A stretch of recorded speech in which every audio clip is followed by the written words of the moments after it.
Have you ever found yourself caught in a moment of pain or dissatisfaction, that invisible weight pressing down on your heart, no matter how much you try to shake it off? This feeling is something we all share, across cultures and lifetimes.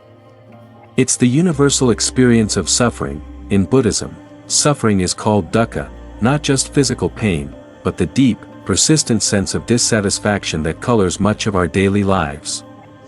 It's the unease behind the smile, the restlessness beneath the calm. And it's something the Buddha dedicated his entire life to understanding and overcoming. But what causes this suffering? What keeps us trapped in this cycle of pain, disappointment, and longing? Buddhist teachings point to three powerful forces at the root of all suffering: greed, hatred, and delusion. Imagine these three forces as poisonous seeds planted deep within our minds. They grow, intertwine, and poison the well of our happiness, leaving us thirsty no matter how much we drink. These are called the three poisons: greed, hatred, and delusion, and they form the dark roots of the tree of suffering. But what exactly are these poisons? How do they manifest in our everyday lives? And most importantly, how can we recognize and uproot them to find lasting peace? This journey starts with understanding the nature of suffering itself, not as a vague, abstract idea, but as a living reality that shapes our thoughts, our emotions, and our actions. Because only when we see suffering clearly, can we begin to transform it. Over the next chapters, we will explore each of these poisons in depth. We'll uncover how greed, the endless craving for more, keeps us locked in a cycle of dissatisfaction. We'll look at hatred, the fire of anger and aversion that consumes our peace. And we'll dive into delusion, the deep misunderstanding of reality that blinds us from the truth of who we are. But before we do, let's take a moment to reflect on what suffering means in our lives. Think about the times you felt restless, unhappy, or disconnected, perhaps without knowing why. Those moments are clues, signals pointing toward the poisons that lurk beneath the surface. And here's the good news: suffering is not a curse or a punishment. It's a signal, a doorway, an invitation to wake up. It's the spark that led the Buddha himself on the path to enlightenment, the path that each of us can follow. So, are you ready to journey into the heart of suffering? To meet the poisons that feed it and discover the wisdom that can set you free, let's begin by shining a light on the first poison, greed. Because understanding how craving shapes our world is the first step toward breaking its chains. Imagine standing in front of a vast ocean, endlessly thirsty, but no matter how much water you drink, your thirst never fades. That ocean of desire is what Buddhism calls greed, or lobha, the relentless craving that pulls us deeper into suffering. Greed is more than just wanting things. It's the insatiable hunger for more possessions, more approval, more comfort, more success, even more love. It whispers to us that happiness is just one more achievement, one more purchase, one more validation away. But here's the paradox: the very act of craving traps us in dissatisfaction. Why? Because everything we desire is impermanent. That new gadget you bought excites you for a moment, then loses its shine. That promotion brings pride today, but new worries tomorrow. Even relationships, precious and meaningful, can't guarantee lasting security. Greed creates a cycle of endless wanting, a hunger that can never be fully satisfied. It makes us cling to things as if they define our worth, yet these things are like sand slipping through our fingers. In modern life, greed shows itself everywhere. We live in a consumer culture that tells us to keep buying, keep upgrading, keep chasing the next big thing. Social media fuels envy, comparing our lives to the highlight reels of others. Even in our minds, we chase after future pleasures or hold on desperately to past joys. But Buddhism teaches us to see greed clearly for what it is, a poison that clouds our vision and disturbs our peace. When we cling to fleeting things, we set ourselves up for suffering because loss, change, and disappointment are inevitable. The antidote? Learning to recognize craving when it arises, to observe it without judgment, and to cultivate contentment with what we have. This doesn't mean rejecting enjoyment or ambition, but rather loosening the grip of attachment.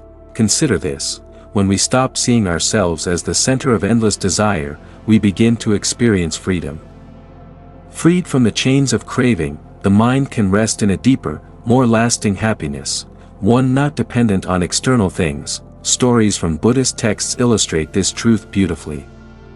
There's the tale of a monk who, after years of searching for satisfaction through worldly pleasures, discovered that peace came not from acquiring more, but from letting go. In your own life, think about moments when wanting something intensely led to frustration or pain. Maybe a dream job that didn't bring joy, or a relationship you held on to even when it no longer served you. These experiences are echoes of greed's pull, but the journey is hopeful. Through mindfulness and meditation, we learn to witness our cravings without being swept away by them. We start to see desires arise and pass away, like clouds drifting across the sky. As we practice, the endless thirst begins to soften. We find joy in simplicity, gratitude in the present moment, and peace that doesn't depend on getting or having more. So, as we leave greed behind, we turn to the next poison, hatred. Because just as craving pulls us toward what we want, hatred pushes us away from what we fear or dislike, burning a different kind of suffering into our hearts. Are you ready to explore this fire that consumes our peace? Let's dive into the world of hatred, the second poison, and uncover how it shapes our lives. If greed is the endless thirst, then hatred is the raging fire, a fierce, destructive force that scorches everything in its path, including our own hearts. Hatred, or dosa in Buddhist terms, goes far beyond occasional anger or frustration. It's the deep-seated aversion, the stubborn rejection of what we find unpleasant, painful, or threatening. It's the dark flame that ignites when we feel hurt, threatened, or misunderstood. Think about the last time you felt truly angry. Maybe it was a harsh word, a betrayal, or an injustice. That burning sensation, the tightness in your chest, the heat in your face, is hatred stirring inside. But hatred is more than just an emotion. It's a poison because it consumes us from within, clouding our judgment, breaking our connections, and tearing apart our inner peace. Like a wildfire, it can spread uncontrollably, leaving destruction in its wake. Hatred fuels conflict, not only with others but also within ourselves. It traps us in cycles of resentment, revenge, and bitterness. When we hold on to anger, it's like drinking poison and expecting someone else to suffer. Buddhism teaches that hatred is one of the deepest roots of suffering because it blocks compassion and understanding, the very qualities that could heal and transform us. But how do we deal with this fire? The path is not about suppressing anger or pretending it doesn't exist. Instead, it's about recognizing hatred when it arises, understanding its causes, and gently transforming it through compassion. One of the most powerful Buddhist practices to counter hatred is metta, loving-kindness meditation. By cultivating unconditional love and goodwill, even toward those we find difficult, we begin to cool the flames of anger. There's a famous story of a monk who, despite being attacked and insulted, responded with boundless compassion. Over time, this transformed the hostility around him into peace. In your own life, consider moments when hatred took hold, how it clouded your mind, strained relationships, or caused pain. Recognizing these moments is the first step to freeing yourself from their grip. Hatred may feel strong, but it is not who we are. Beneath the fire lies a heart capable of kindness, forgiveness, and peace. As we begin to understand and transform hatred, we prepare to face the deepest poison of all, delusion. This is the blindness that keeps the fire burning and the thirst unquenched, trapping us in suffering without us even realizing it. Are you ready to uncover this veil of ignorance? To see the world and yourself with new eyes? If greed is the endless thirst, and hatred the raging fire, then delusion is the thick fog that blinds us, hiding the truth right before our eyes. In Buddhist teachings, delusion, or moha, is the fundamental ignorance that clouds our understanding of reality. It's the misunderstanding of who we are, the nature of the world, and the true causes of our suffering. At its core, delusion is the belief in a solid, permanent self, an I that exists independently and unchangingly.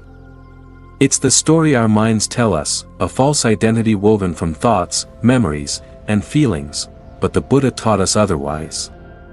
Everything we experience, our bodies, emotions, thoughts, and even our sense of self, is in constant flux. Always changing.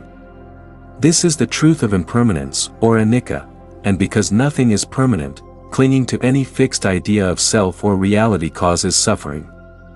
This misunderstanding keeps us trapped in cycles of craving and aversion, fueled by false assumptions. Delusion also causes us to see the world through distorted lenses, labeling things as good or bad, pleasant or unpleasant, creating separation and conflict where there is only interconnection. Think of a person walking through a dense fog, unable to see the path ahead clearly, stumbling over obstacles. This is what delusion does to our minds. It obscures clarity, causes confusion, and leads us astray, but there is hope. The Buddha offered profound insights to cut through this fog. Through mindfulness and wisdom, we begin to see things as they really are, impermanent, interconnected, and without a permanent self. Practices like meditation help us observe the constant flow of experience without clinging or aversion. We learn to witness thoughts and emotions without identifying with them. One beautiful metaphor is the reflection in a mirror. It appears solid and real, but when examined, it reveals no substance of its own. Similarly, our sense of self is a reflection, a process, not a fixed entity. When we begin to pierce through delusion, the chains of greed and hatred loosen their grip. We start to understand that much of our suffering arises from false beliefs and mental habits. In your own life, consider the beliefs you hold about yourself and the world. How many of them might be shaped by assumptions or fears? What would it feel like to see beyond them? To meet reality as it is, as we bring clarity to our vision, we prepare to understand how these three poisons, greed, hatred, and delusion, work together to keep us caught in the cycle of samsara, the endless turning of birth, death, and rebirth. Next, we will explore this cycle, how it binds us, and what it means to break free. So, are you ready to dive deeper? To see the web that entangles us and find the key to liberation? Imagine being caught on a vast, endless wheel, spinning without pause, carrying you through lifetimes of joy and sorrow, birth and death, without escape. This is the Buddhist concept of samsara, the cycle of existence, endlessly turning, fueled by the three poisons, greed, hatred, and delusion. Samsara is not just a cosmic idea. It's a profound metaphor for the repetitive patterns that trap us in suffering here and now. The cravings that pull us forward, the aversions that push us away, and the illusions that blind us, these keep us spinning in circles, caught in a loop of dissatisfaction. Each of the three poisons acts like a cog in this great wheel. Greed keeps us reaching out, grasping for fleeting pleasures. Hatred drives us away from what we fear or dislike, igniting conflict and isolation. Delusion clouds our understanding, keeping us unaware of how these forces operate. Together, they form a powerful grip on our minds and hearts, creating habits that repeat from moment to moment, and from lifetime to lifetime. According to Buddhist belief, this cycle of samsara is characterized by dukkha, the deep-seated unsatisfactoriness that colors all experience. It is the feeling that something is missing, that peace is just out of reach, that happiness slips away like sand through our fingers. But samsara is not a prison without a door. The Buddha's teachings offer a way to break free from this endless turning. By recognizing the poisons within ourselves, by cultivating mindfulness and wisdom, and by walking the Eightfold Path, the Buddha's practical guide to ethical living, mental discipline, and insight, we begin to loosen the chains of samsara. The path isn't easy. It requires courage to face the uncomfortable truths within. It demands patience to observe and transform deeply ingrained habits. And it calls for compassion, for ourselves and all beings caught in the same cycle, yet the promise is profound: liberation from suffering, freedom from the endless spinning wheel, and awakening to a peace beyond ordinary understanding. As we move forward, we will explore this path in detail, how to walk it step by step, transforming greed, hatred, and delusion into wisdom, kindness, and joy. But before that, take a moment to reflect. Where do you see the cycle of samsara playing out in your own life? What patterns keep repeating? What cravings and aversions tug at your heart? Awareness is the first key to freedom. Up to now, we have journeyed through the nature of suffering, greed's endless thirst, hatred's burning fire, and delusion's blinding fog. But knowing these poisons is only the beginning. The real transformation comes when we walk the path to overcome them. Buddhism offers us practical tools, ancient, yet timeless, to untangle ourselves from the grip of greed, hatred, and delusion. These tools are not just philosophical ideas but lived practices that anyone can apply, right here, right now. First, we cultivate mindfulness, the art of being fully present. By paying close attention to our thoughts, feelings, and actions without judgment, we begin to recognize when greed arises, that craving for more, or when hatred flares up inside us. Mindfulness creates space between stimulus and response, allowing us to choose wisely instead of reacting impulsively. Next, we practice ethical conduct. Simple yet powerful guidelines like honesty, kindness, and compassion help soften the mind. When we act with integrity and care, we weaken the roots of greed and hatred. Our relationships improve, and peace grows naturally. Meditation is another cornerstone. Through meditation, we calm the restless mind, observe cravings and aversions as passing phenomena, and develop deeper insight into the nature of reality. Meditation is like turning on a light in a dark room. Suddenly, we see the illusions for what they are. One profound practice is loving-kindness meditation, or metta. This practice helps us open our hearts, extending goodwill not only to loved ones but even to those we find difficult. Metta is a powerful antidote to hatred, replacing anger with understanding and warmth. Another key is cultivating wisdom, the clear understanding of impermanence, interdependence, and no-self. When we deeply grasp that nothing lasts forever and that all things arise in dependence on causes and conditions, our attachment loosens. Buddha's Eightfold Path, right view, right intention, right speech, right action, right livelihood, right effort, right mindfulness, and right concentration, serves as a comprehensive guide to transform mind, speech, and behavior. Yet, these practices require patience and perseverance. Change is gradual. Sometimes, old patterns re-emerge. But each moment of awareness is a step toward freedom. Imagine the mind as a garden. Greed, hatred, and delusion are like weeds that choke the soil. Mindfulness, ethical living, meditation, and wisdom are the gardener's tools, removing weeds, nurturing flowers, and cultivating a landscape of peace and joy. As you embark on this path, remember you are not alone. Countless practitioners have walked it before you and found liberation. We have traveled far together, from the restless cravings of greed, through the fierce flames of hatred, and into the thick fog of delusion. Now, at this journey's close, it's time to embrace a profound truth. Liberation from suffering is not just a distant ideal, it is possible here and now. The Buddhist teachings remind us that suffering is universal, but so too is the potential for awakening. By recognizing the three poisons that fuel our pain, we hold the key to freedom. This path is not about perfection. It's about presence, showing up fully for ourselves, with courage and kindness, even in the face of difficulty. Imagine life as a river. The currents of greed, hatred, and delusion try to pull us downstream into turbulence.